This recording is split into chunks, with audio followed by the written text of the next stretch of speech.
toutes et à tous. Aujourd'hui, nous allons traiter le sujet pour voir si vous êtes victime d'un envoûtement. Il n'existe hélas pas de test pour détecter l'envoûtement. Comme le prônent certains sites web, seul un praticien expérimenté en voyance ou parfois en magnétisme peut détecter les anomalies énergétiques d'ordre occulte. Il ne faut surtout pas faire d'amalgame entre l'envoûtement et des maladies dites psychiatriques ou des problèmes liés à des vies courantes perturbées. L'envoûtement est une intention particulièrement négative et destructrice qui provient souvent d'une tierce personne ayant consulté un sorcier pour vous nuire.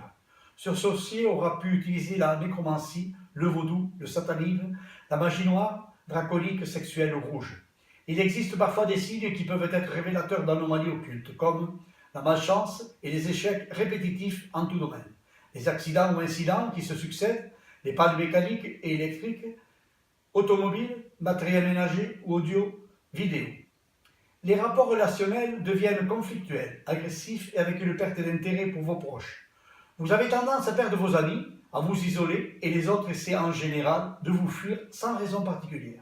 Votre vie sur un plan général se dégrade avec une accumulation de problèmes touchant tous les plans, affectifs, professionnels, financiers et physiques.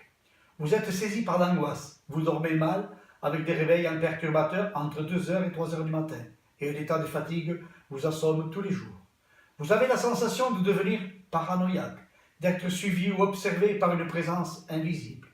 Votre entourage trouve que votre regard est vide ou très obscur, comme si vous étiez un zombie. Vous subissez une absence de désir sexuel, voire un blocage de réciprocité avec votre partenaire. Les personnes envoûtées sont souvent victimes de problèmes de santé persistants sans raison médicale évidente. Évidemment, même si vous avez un ou deux symptômes correspondant à cette liste extensive, cela ne veut pas dire pour autant que vous êtes sous emprise occulte. Il faut être raisonnable et consulter un professionnel qui sera seul apte à analyser votre situation. Il faut savoir que de nos jours, la magie est rentrée dans la culture de notre pays depuis plus d'une dizaine d'années. Elle s'aggrave par la pratique des particuliers dits non initiés qui s'improvisent du jour au lendemain mages. Ils s'instruisent avec des livres achetés dans le commerce pour suivre des rituels d'intention. Ainsi, quand ils se sentent dérangés, ou bien qu'une personne ne leur plaît pas, ils vont faire leur tambouille magique et nuire en total freelance et dans un chaos vibratoire innommable.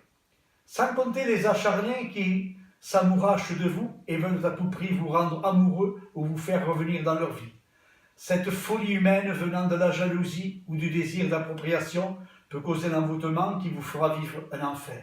Toutefois, si vous avez un doute, n'attendez pas avant de consulter. Plus on attend, plus les situations deviennent dramatiques et parfois sans issue. De plus, les dégâts et la perte du temps sont irrécupérables. Merci de votre écoute et à bientôt.